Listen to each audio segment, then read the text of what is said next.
Well, we didn't start from printing from the first beginning. We went to stationaries and office equipment.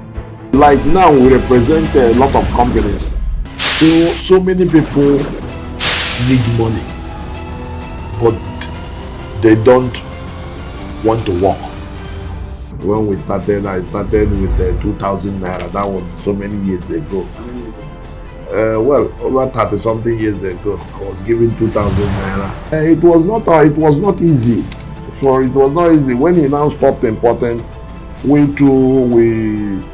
I tried to stay in the business, but it was not all that easy because by then most of these Indians have hijacked the paper business. So in fact, in the business today, Lagos here, and Lagos here, we are the number one.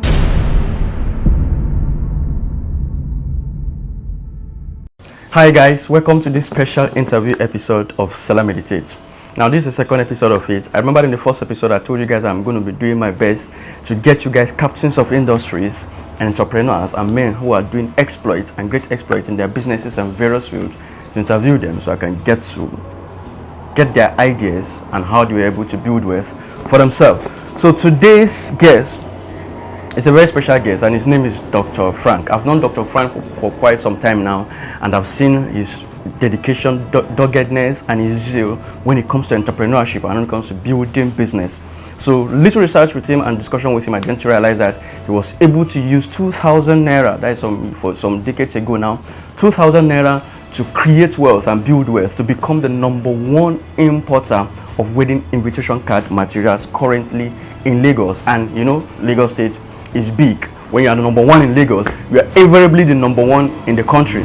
So he said this in Lagos, but I can see him that in fact he is the number one in Lagos or in Nigeria, super safe. So he was able to do that within a period of time. So, and I've watched his zeal when it comes to business and how he was able to create business. So I reached out to him recently, and thankfully I was able to get the privilege to bring him on board on this channel so he can be able to share with us his entrepreneurial mindset, his zeal, and the way and the process he was able to build wealth for himself even without college education, because he dropped out from primary school and he was able to create wealth for himself. It was along the road that after he has built wealth, then he now decided to further himself into school. So you could imagine, if you have much more qualification more than him, then you could imagine someone that was able to create wealth for himself even just with primary school certificate. He just went, learned from somebody, and was able to grow up to become what he is even without a college degree.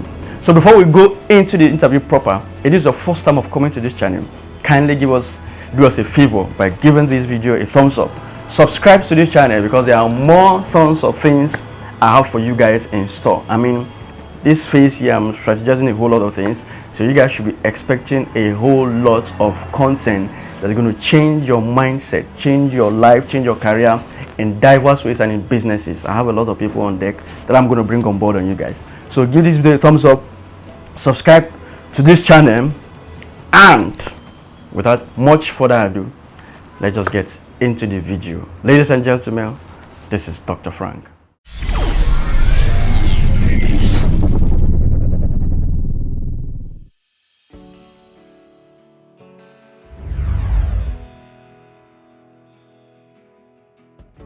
My name is Frank Ezasoka, and I'm into printing paper,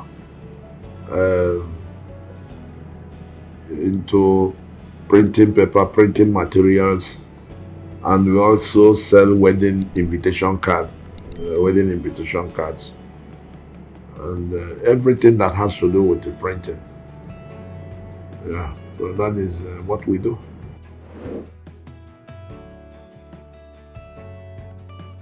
Well, we didn't start from printing from the first beginning.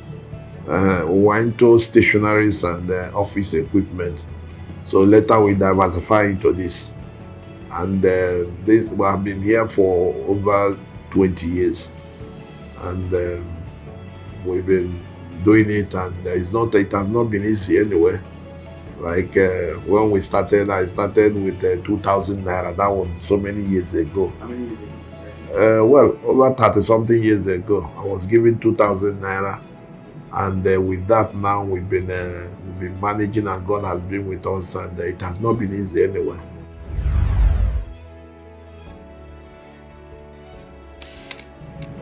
Well, you know, in those days, well, I would say number one is God, but number two is that I remembered what happened the night I was settled. I asked God to help me, that I don't want to take anything that does not belong to me, and it has helped me a lot. Now, what I mean is that I've been very straightforward. I've been when you are dealing with people, you are very sincere. So because then it was difficult for us when you see what to buy, you don't have money. And those people that have that thing don't trust you to give it to you on credit. So it has been a very big problem for us, a very big challenge. We don't have money to pay, and those people cannot give it to us on credit. So we've been like that until I met a man that helped me, one Mr. Collinson, like Sudapo, from Ijeburemo. So the man really helped me. But what happened is that he gave me money to buy something, and I fell into the hands of dupers or criminals, fraudsters at federal, airport hotels, Ikeja. So they collected the money from me. I didn't know it was they were fraudsters. So what I did was I went to the man that gave me the money, and I told him exactly what happened. I was crying. I cried, and I went to him and I told him, and I promised him that I will pay the money, that he should give me time. And I paid the money. I was paying the money in piecemeal. I didn't pay the money at once, because the money was a big, I think it was about 6,000 naira then. You can imagine, that about 35 years ago. So it was a very big money. So a boy that was settled with about 2,000, so we now know the meaning of the value of 6,000 naira there. I think that money then could buy a car. Then. So I promised him I will pay the money, that I will pay in piecemeal. So as I make profit, I go to the man and I pay the money. So the day I finished paying, he just brought his hand and shook my hand, and he said, "You will be a great man." I said, "Thank you, sir." I said, "But sir, why did you say that?" He said, "I didn't know where your office is located. I don't even know where you are staying. I don't know anything about you. That some other person could have just walked away, and there was no collateral, no nothing. But I came here to tell him what happened, and not only that, I promised to pay the money, and actually I paid all the money. But it was from that man I built my capital, because after that incident, anytime I need money, I go to him. He will just give me the money. And from there, most of his friends, because the man is one of the leading names we had then in the stationery business. So most of his friends, anytime I have something, because we are doing what they call baranda, when you see goods imported by somebody, you can link the buyer and the seller and the buyer. You see, you understand what I mean? So we do the work of a middle person. So we are not going to connect them to the buyer. We go there, we buy, we sell to them, we make our profit, our money. But since these guys don't trust us, they don't know us, and the owner of the goods, the importer, don't know me, he can't give it to me on credit. The man that has money cannot give me the money because he doesn't know me, and I don't have the money to pay him to get this thing and the supply to whoever that wants to buy. So it becomes it was a very big challenge to us.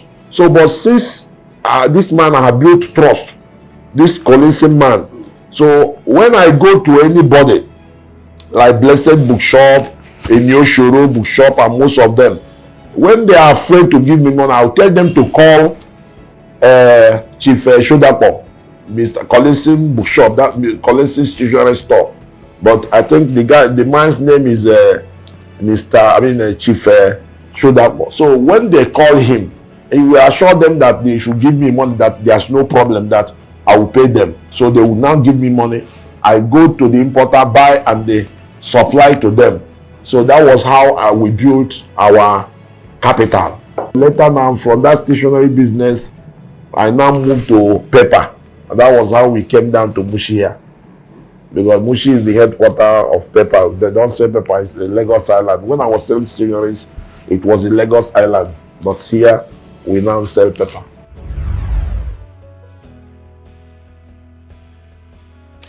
Well, yeah, thank you very much for this question.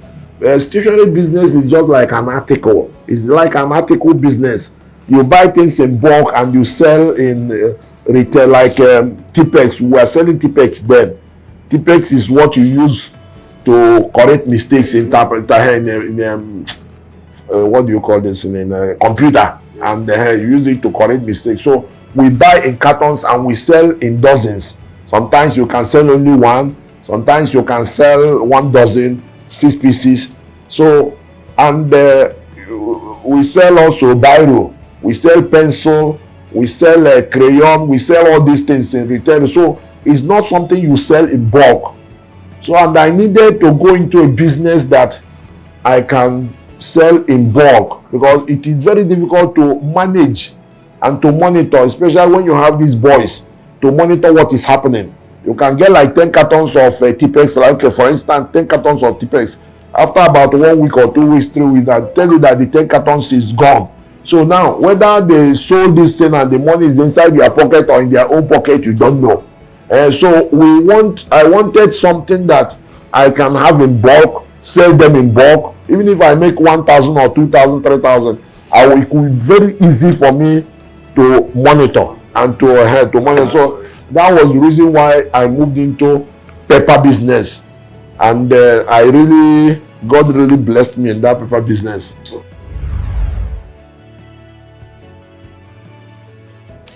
Okay, when I started doing paper business, just the same thing I said about being honest and being focused and straightforward.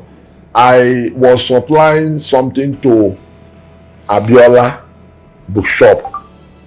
I think African Concord, they were supplying them art paper.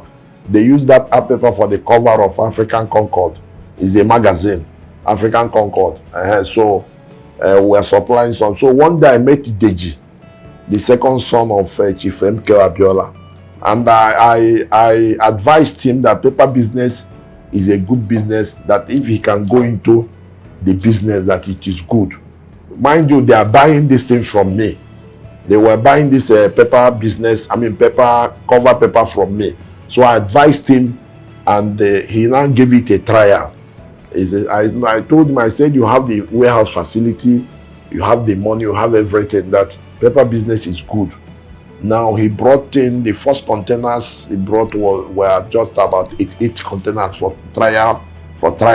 And I think he made a very good money there. That was how they now entered into paper business. They now started bringing paper, and I was the major person that sell most of those papers. So I stopped importing, because by then I was importing like 2, 3, 4, 5 containers, but they can bring in a shipload of container. So I now discovered that my importing is just like wasting time, because sometimes I can't even finish what he has brought before another consignment would come. Business was good then.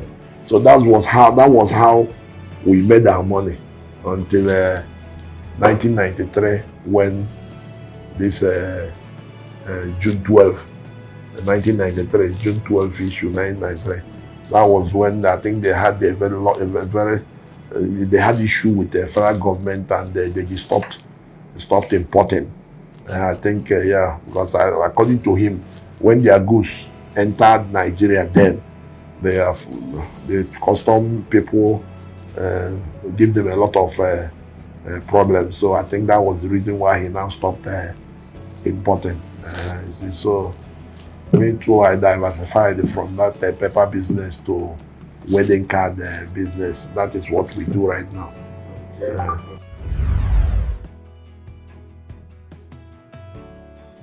It was not easy. It was not easy. When he now stopped importing, we too, I tried to stay in the business, but it was not all that easy, because by then most of these Indians have hijacked the paper business, and you can't compete with them. Some of them use foreign loans. Some of them have the money from outside or whatever, so you can't compete with them. So when you are bringing in like 2 containers, 3 containers, a man who is bringing 100 containers, you can't compete with that person, because number one is that the amount he gets that thing over there will be cheaper than your own. Because if they are selling to you, let's say $1,000 per ton, they can give to them $900 per ton because of the quantity they want to buy. And that $100 per ton, which they have gotten there as a discount, is a very big money. So when they come to Nigeria now, here, you can't compete with them. So that was how I now decided, when you now bring something in, and at the end of the day, you discover that you can't even break even. So I just decided to leave the business, and we now entered into something else.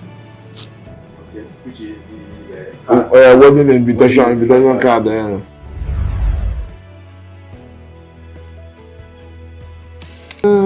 We like today, like now, we represent a lot of companies.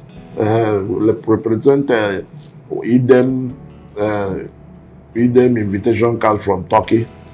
We represent Rawanji. Rawanji was in Syria, but now they have moved to Egypt because of the political crisis they have in Syria. So they are now in Egypt. And we also import from China, about 2 or 3 companies from China. So in fact, in the business today, well, I don't want to say Nigeria, but in Lagos here, and Lagos here, we are the number 1 when it comes to paper business. I mean, when it comes to wedding card business, we have cards of 300,000 naira per 100. We also have cards of 5,000 for 100. So it depends on your pocket. We have ranges. Any type of card you want, we have them. We have China, we have Turkey, we have Egypt, we have other types of wedding invitation cards. So anyone you need depends on their pocket. So that's just that. So we are growing. Just only that the challenge is not only me, almost every business in this country, everybody is crying. The challenges is enormous. So many things that we find very difficult, especially these days. The dollar, the exchange rate, the clearing charges, and a lot of things. It's only that we don't know what else to do. Business these days is very challenging, very, very, very. Okay, like the exchange rate now, you need the double of how much you were using before to do business. To do the same business you do about 2 years ago, you need double of that amount to do the same business today because of the exchange rate. Okay, like dollar used to be about 360 naira. Today now is almost going to 600. So which means you need almost double. So if you are bringing in about 2 containers, if you are bringing 2 containers in every month or every 2-3 months, about 6 months ago, now to bring the same 2 containers, you need double of that amount you are using before to bring the same containers to that. It's not easy. It is not easy.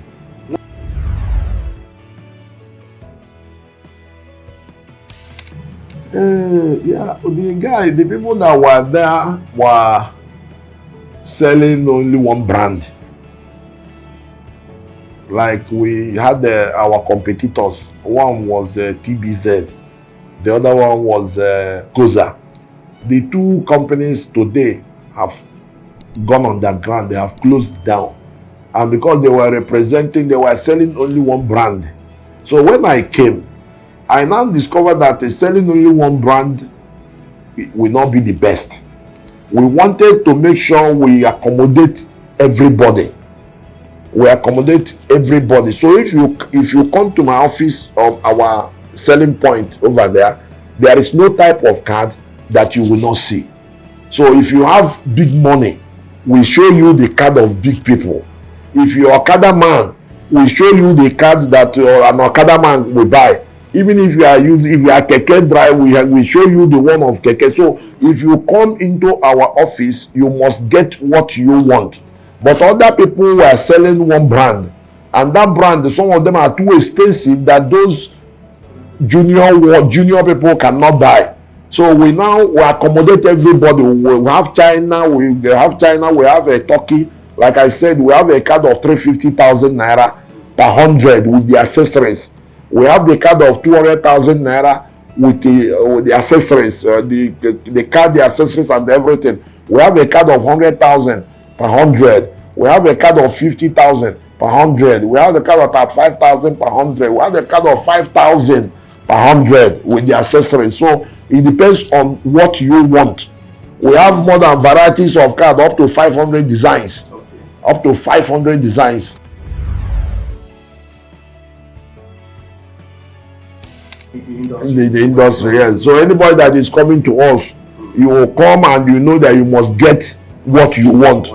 But when you are going to the other people, they have a special type of card for special people. So other smaller people, when they get there, they won't get what they want. They may see what they want, but it's too expensive for their pocket. So that is why people come to us, because if you come, you must get. We cover everybody, and it is not it's not surprising that the other people they have closed down because of this heat.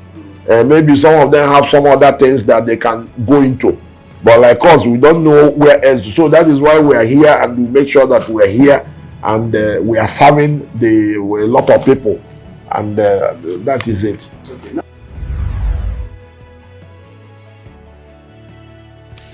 Well, I grew up like every other person in the village. My mother was a confectioner. That is, she said she was making what they call chin chin then, chin chin, fish roll, meat roll, chop one, snacks. She was into that business, and I think when I was 12 years or thereabout, she bought this bicycle for me.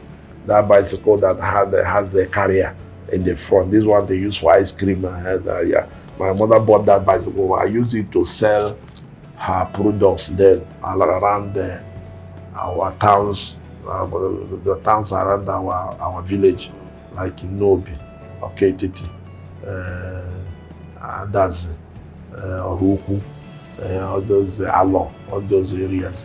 Sometimes I would do that before I go to school in the morning. I wake up very early in the morning. I do all those things before I go to school. So I continued like that until when I left my village to Lagos here. That was February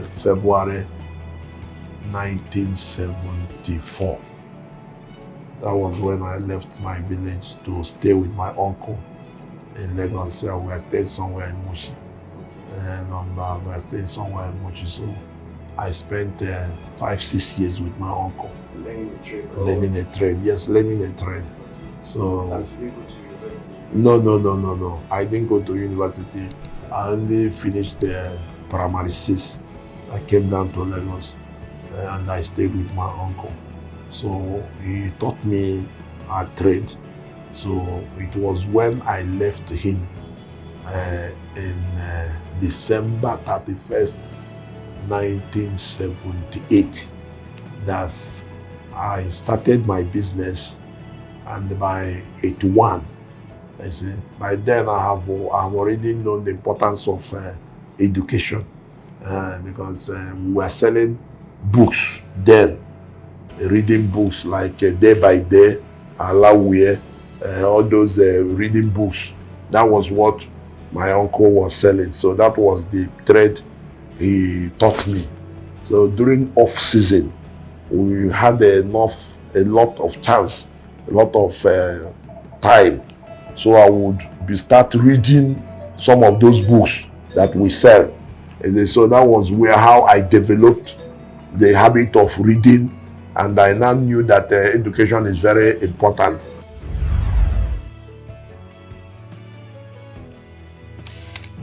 I went back to school, and that was 1981.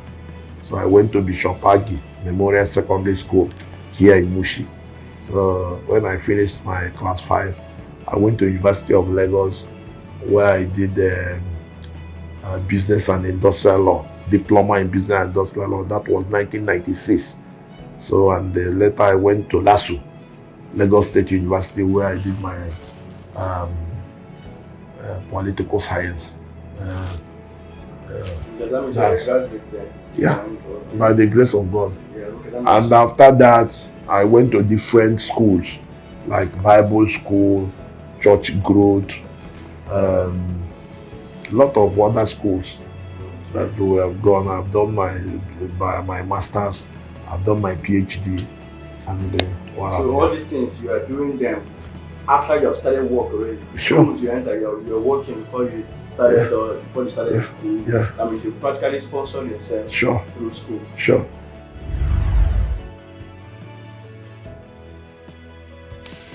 Number one is the most important thing, like I said earlier, was that I was sincere. That anybody I have, like I told you, I did business with Deji. Deji then used to give me a credit of like 10-20 million naira, and I will pay the money to the last kobo. You understand? Yes. Money to the last kobo. Okay. Let me tell you what happened in Idem. This Idem in Turkey. A Cameroonian lady went to went to trade fair and met that company and told them that if they can connect a man in Nigeria, they call Francophone, that they won't have any problem. And that lady was representing the company that I represent in Nigeria in Cameroon. So she knows my capacity. She knows what I used to do in that company. That what I buy in that company in a year, she can't buy it in 10 years. So, and the company now started writing me, the Turkish company started writing to me. So, but I was not that keen. So they were disturbing me.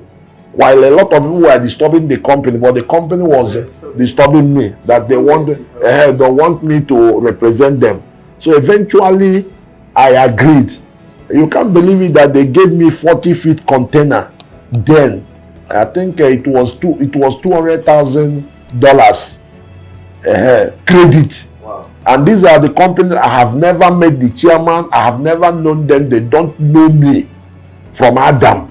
But it was just a testimony of somebody, and they gave me a credit of $200,000. So somebody, a company that I have not known. So I think it was after they sent that goods that the man became a G3 and became afraid. Maybe somebody told him, a Nigerian, the headquarters of criminals or people that are not sincere. And so the man, I told the man, I said, even if I die, your money, we are going to pay your money to the last kobo. That. So, and at the end of the day, I was able to pay the whole money to the man. Today, if I go to Turkey, the man treats me more than the way he could treat a president. Wow. Yes, the way the man treats me. You understand what I mean? You give me a car, give me 5-star. If that hotel, I've told the man if he can give me the money of that hotel, then I could look for a smaller hotel, a 5-star hotel. It's a hotel that I think then he was paying about $600. I mean €600. Wow. I think €600, yes, per night. You understand? Just like when you talk or when you say $600, you know, today now I think a dollar should be about 50-something thousand, Abi. And so when you talk about $600, that's about 300 and something thousand naira a night. So to me, I feel it is a waste. So if he can give me that money, I know I can get a hotel, a cheaper hotel. But he treats me as a very big man Because of your honesty. because of my honesty. You see? So, and if I call him now on the phone and I say I need this, tomorrow the thing will be in Nigeria. He will not even ask me how are you going to pay and the blah blah like that, because he believes that if I want to eat his money, I could have gone with that $200,000. So, but for me to pay the money means that this is an honest man. And the same thing with the Egypt people. When I went to Syria, when I got to Syria, and the man said, Franco, I don't think we can find anybody like you in the whole Africa, because the man that was representing them before I came in was an Egyptian, and we were in court when we took over. He was in court with the guy that was representing them because the guy ate their money, an Egyptian. So when we came in, and he was afraid, but later now he discovered that we are different from the other people. So, and when they were moving to when they were moving to Egypt from Syria, I know how much loan I gave to them. So, but later they gave me goods to cover the money that I gave to them as a loan. It was a very big relief, because they moved their machines, their everything down to Egypt, pay for accommodation there and all that. So it was not easy. So I now gave them that loan, and later they supply me some goods to cover the money. Okay. So I have a very strong relationship with them. So number one is honesty. I want to list three. So what is number two? That helps you. Number two is hard work. Yes, hard work. You work very hard, and number two is hard work, and number two is hard work, and number three is customer relationship. You see your customers as these are the people. Whatever I am today, it is these people. So you respect them, you treat them well, no matter whether it's a small customer, a big customer, you treat them well, you respect them. You know, so if there is any issue, you try to see how you can solve it and make sure that everybody is happy.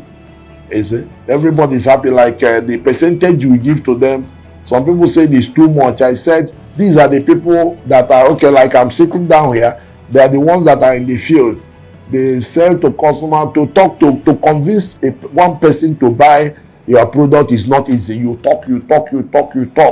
Some people will come, take pictures of what they want, go after about 3 days, they come back, they say, no, my wife don't like this. It's not, and you have to be following. It's somebody that is doing all that job. So at the end of the day, you make sure you give him something that is that a percentage that is motivating them.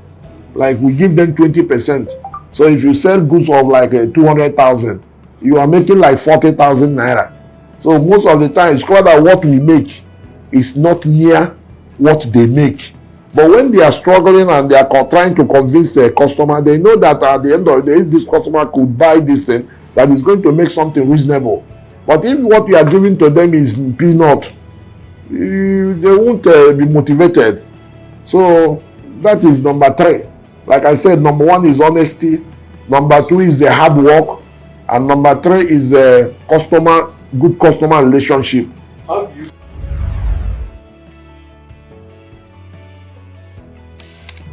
You know what is hard work? Hard work is like, you know, you get up when you're supposed to get up. You make sure that your office is open the normal time, and it's not maybe because you have made money or because you feel you are okay. You just come anytime you want to come, close anytime you want to close.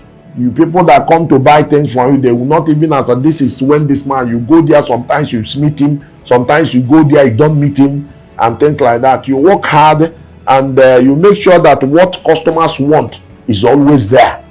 You see, sometimes we go out of our way, we bring things by air, very expensive.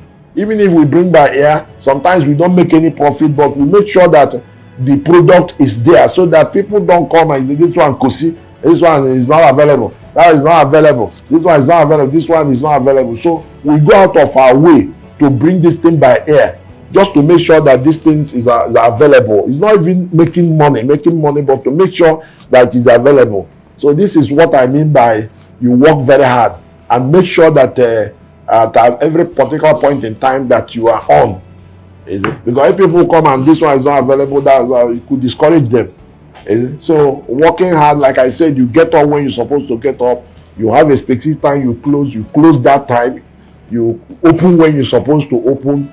You make sure that you treat your customers well, whatever they need, even if it is not available. Sometimes we order when they need it. We give them, okay, please, can you give us a week or 2 weeks? In those days, give us a week or 2 weeks. We order this thing from there, and it will get to Nigeria. Here we call them, and they come and pick it and things like that.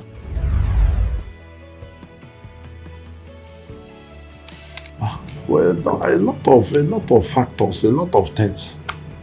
Number one is that so many people need money, but they don't want to work.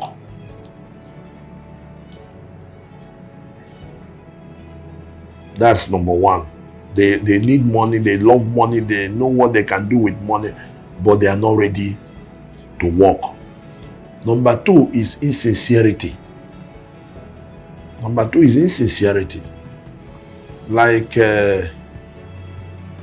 when I told you, when I was dealing with the Deji, my good friend, somebody came to him, and the person was complaining, how can an Igbo man come here and be championing your business and is almost in charge of everything?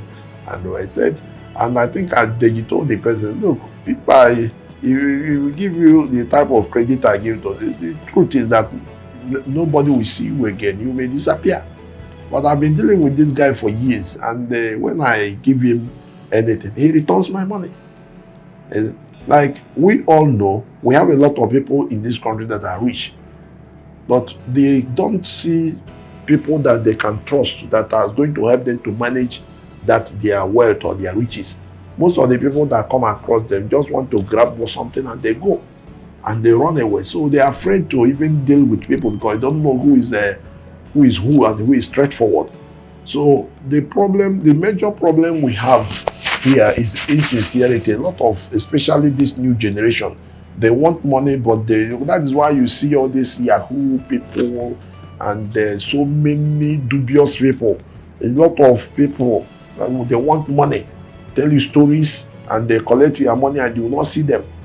Is it? So that is, I think that's just the reason why so many people are poor. Is it? Number two, insincerity. Number one, number two, insincerity. Number three is that how do I put it now? They are not ready to do anything. Some people want money, but the one mistake they are making, they don't even know that getting money, that is little by little, that is how most of these people you see today that are billionaires, that is how most of them started. Is it? To be focused. You are focused, you know where you are going. And gradually and little by little, you are grabbing, you are getting the money, you are putting it together. That is how some of them grow. Most of them now are what they are today. Like when you talk about Innocent, talk about Ibeto, Cement, Innocent, even Koschari started with one small shop, but today is a billionaire. The same thing with Innocent. Most of them started little, and they're where they are today. So this new generation, these small boys now, they think you can just every come, you hit it big. So they don't want to have patience and full and gradually get there. They are in a hurry. Most of them are in a hurry. Okay, like impatient. Like now you need a worker. You put a signboard out there, you need a worker, or even on the media that you need a worker. You see a lot of people will come, but how many of them are ready to do that work? You see, if you can receive more than 100 applications, or even 200 applications. You need only one person or two. You get more than 200 applications. But at the end of the day, it's clear that nobody there, they don't want to work. Some of them will come and they want to steal. They want to even close down the company. So they are not ready to work. They want to grab it quick. You see? So yes, lack of yes. So that is it.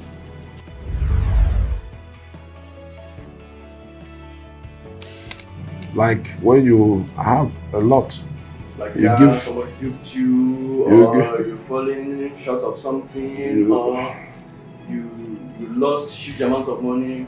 Any bad experience that you can remember in business? Well, you give credit to some people, and that is the end of it. You will not get the money back. You won't even see the person again. So many of them like that.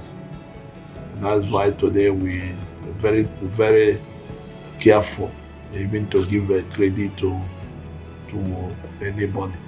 Like we know some of the bad guys have damaged they have closed the door for even sincere people. So even when a sincere person comes to you and say, please help me and give me, I will bring the money back, and we said no because of what you have gone through. Yesterday I went to the bank. I went to court yesterday. I went to court with a particular bank. I don't want to mention the name of the bank. I went to court yesterday because a worker came to me and I want her to fix their money. That they gave her a target. So it was out of pity for me that I fixed that money. So it was when the money now matured, when I got to the bank, I discovered that the lady did not fix the money with the bank and blah blah like that. So it became an issue.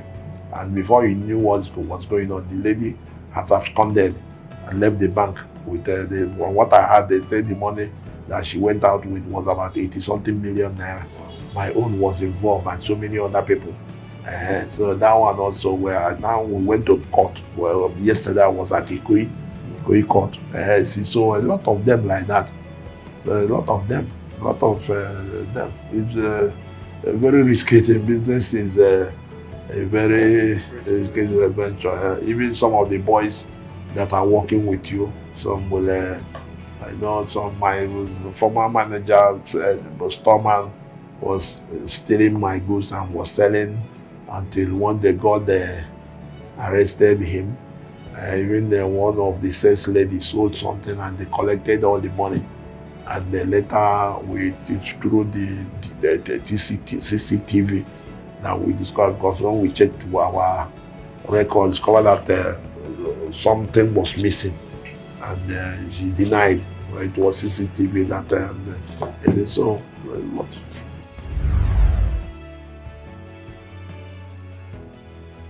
Number one is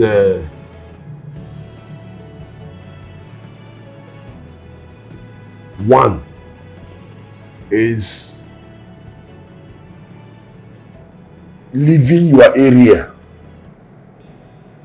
and venturing into something that you don't know much about because your friend is doing better in that area.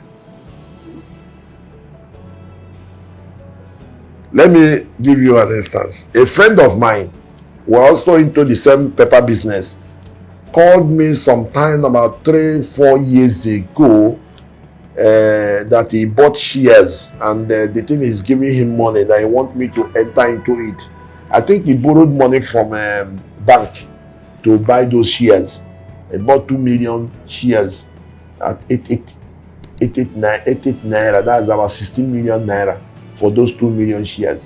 And the guy persuaded me. I said, look, I know what God wants me to do, and I am doing what God has asked me to do. Because when God asks you to do a particular thing, He will give you the grace to do that thing. But when you now leave that area and you want to venture into another area because your friend is doing well there, the grace to do that is not given to you. So you may go there and you will not do well, and you can burn your hands there. So the guy persuaded me. I said no. Moreover, my oga taught me that the money we use to buy shares is when you have surplus money. You now, instead of keeping that money lying fallow without anything, you can invest it in shares. My oga did not teach me to go and borrow money from bank and buy shares. So the guy continued I didn't want to go into that because I don't know much about that area. So one day I was passing, he called me, said, you see, I bought 8 naira. Today it's 11 naira 20 kobo. So 8, 9, 10, 11, that I have made the 3 naira 20 kobo per share into 2 million. That's 6.4 million naira. I said that is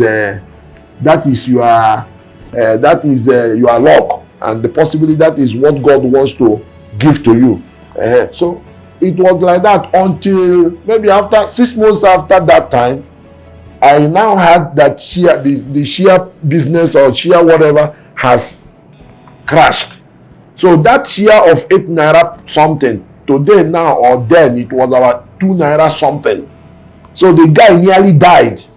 He had to sell the land he has in Mushi here, he sold so many things. In fact, he was working for the bank because every money he made, he paid to the bank, and he used his house at Bagada as a collateral. So the bank was struggling to keep that house. That is where he was living. So if the bank had taken that, there was no place for him to stay. So he was doing all these things to keep the house. He gave to that bank as a collateral. So the interest he was paying, even after he had paid for about a year, 2 years now, I heard that the bank was even saying that what he was servicing is the interest, that the original money is still there. I heard that after some time they went to bank, either he took the court to the bank, or he took the bank to court, or the court took him, the bank took him to court. I don't know exactly. But I now said within myself, if I had listened to him, if I did not stay within my area, I would have entered into problem. So that is the mistake some people make, because you are Mr. A, who is your friend, is doing well in electronics, and you don't know anything about electronics. You jump into it, and you get there, you have problem. And another one is collecting loans from bank.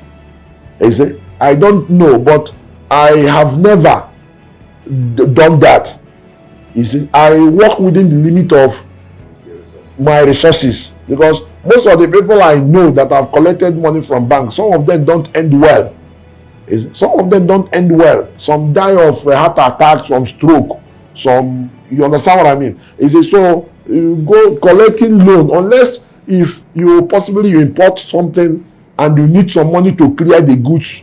So if you get the money from bank and they clear the goods, you try as much as possible to sell whatever you can sell, and they pay them their money, their interest and everything before you begin to sell the bulk of the goods. That one you can do it, or when you need money to do something, but not to borrow money to do business. You want to import, you want to borrow money from bank, unless you have to calculate very well, because most of the people I know that have borrowed money from bank, they don't end well. You see, so these are the mistakes people make. And trusting people. Another one is trusting people, maybe because a particular person is good to you, because it is that man that you are giving something that is paying. He's the one that you give to one day and you will not pay again. Is it? So you have a limit. Even if you have a customer and you are giving that customer facility, maybe credit facility, there must be a limit. If it is 500,000, there must be a limit. Because it's not maybe somebody, you give somebody 500,000 naira credit today, he pays you. Tomorrow you give him 1 million, he pays you. The other day increase it to 2 million. At a stage now, you is so open that he can come and pick anything. That is no limit. He can even come and carry goods for 5 million because he paid 500,000 naira yesterday, paid 1 million naira today. So he can come tomorrow and say, okay, 5 million naira, it doesn't have a limit. It's the same person that maybe one day you will pick something and you will not see him again. So even if you are giving somebody facility, there must be a limit. You see, a limit of within what you can endure if anything happens. Because remember that credit facility you are giving to the person is not secured. He has not dropped anything in case in case of eventuality or in case of default. He has not dropped anything as a collateral. So it's an unsecured loan and anything can happen. You see? So you have to give him what you know you can bear in case of default or in case of any distance. So I think that's the mistake some people make. because a particular customer has done one or two things, and you just open up and you give him whatever he wants, and something like that.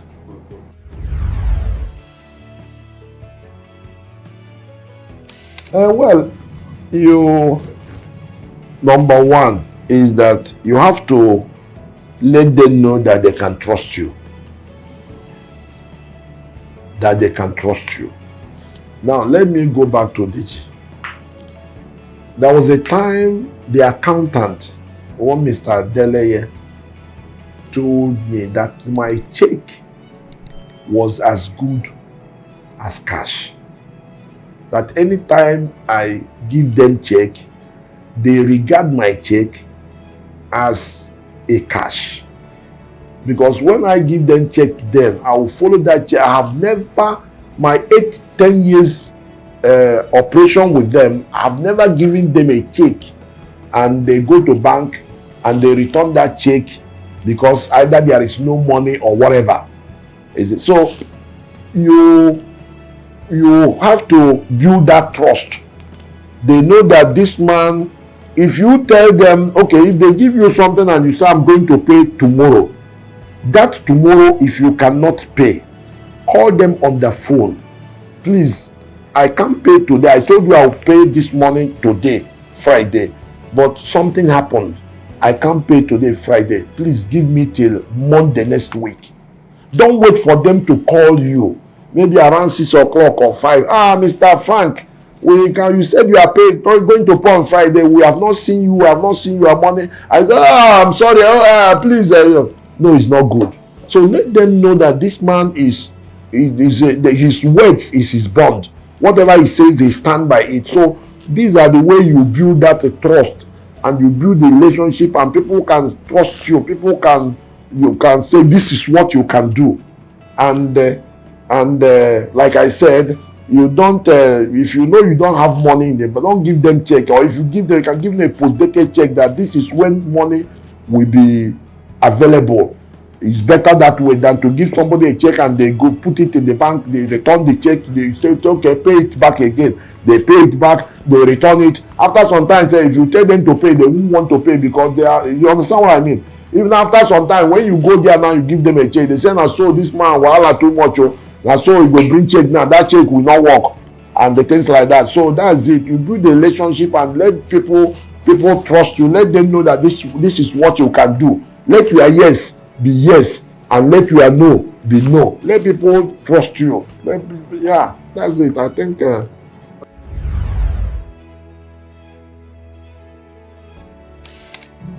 Well, the only thing I tell them, I say is that we have to bear in mind that we are all strangers here. And that one day, no matter what we have, no matter who we are going to leave this place and we go.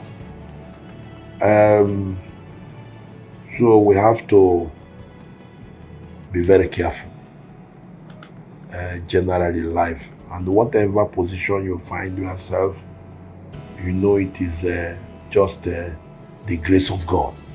It's not that you are stronger than anybody, or that you are more educated than anybody. Just like the Bible says that it's not by power or by might, but by my strength, by my how did the Bible put it? It's not by power or by my might, but by spirit, says the Lord. You see, it is not by strength. We are what we are today, not by strength, because the Bible says, by strength shall no man prevail. It is not because you are a righteous person. You understand what I mean? Saying that our righteousness is like a filthy rags in the sight of God. It's just the grace of God and the mercy of God. Yeah, so you see your fellow human being as a creature of God. And what I am today, like I said, is God's, it's the hand of God. And also, that man you are looking down on can become anything tomorrow. He can become the president of Nigeria tomorrow. He can become the governor, can become anything. So see your fellow human being as a creature of God that is evolving. That person can become anything tomorrow.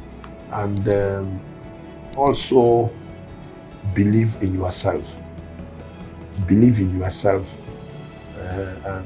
What you must realize that there's nothing you do in this life, no matter whatever you do, you must feel people that will criticize you. So don't try to please everybody. Just do what you know is good and your best, and you leave the rest. And the most important is to have a very good relationship with your maker, a very good relationship with God. Because the whole world might leave you, but God will not leave you. And at times, what happens in your life is, I think it is orchestrated by God. It is God that planned it. God has done it in a way so that He will show you who He is. Even when your friends leave you, your family, everybody abandons you.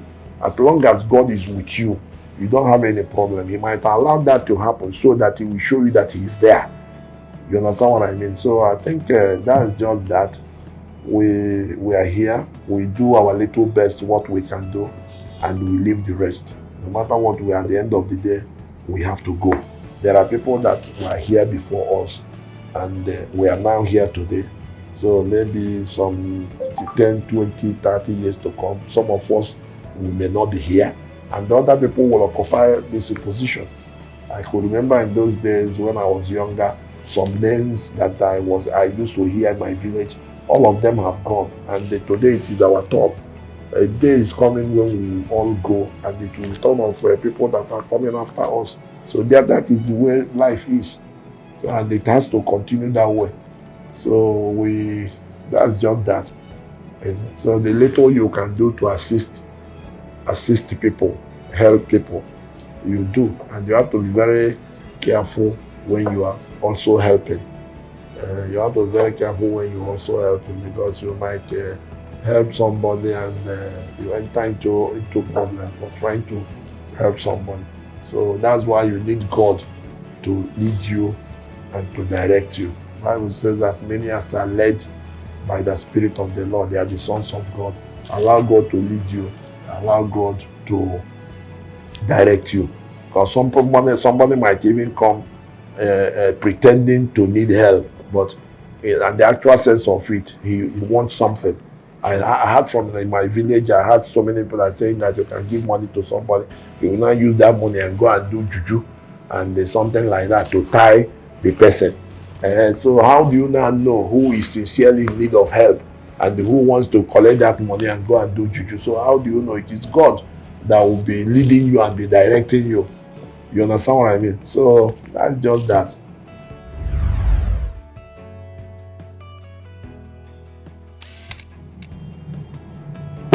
It's okay. All you guys are doing is good. Now what you guys are doing is good. I just want to encourage you to keep it up. Just keep it up. It is not easy. Keep it up. And I believe that together we'll get to somewhere where we are moving, and I believe we'll get to somewhere. Like I said, all the big names we hear today, they started from somewhere. They started just like this. The most important thing is continuity, hard working. Like you asked me of hard working, what we are doing today is a part of hard work, because you have left your office, left everything you're supposed to do, and all these things, and you are here. Somebody else would have taken this time out to either sleep or to but you are doing it's part of hard working.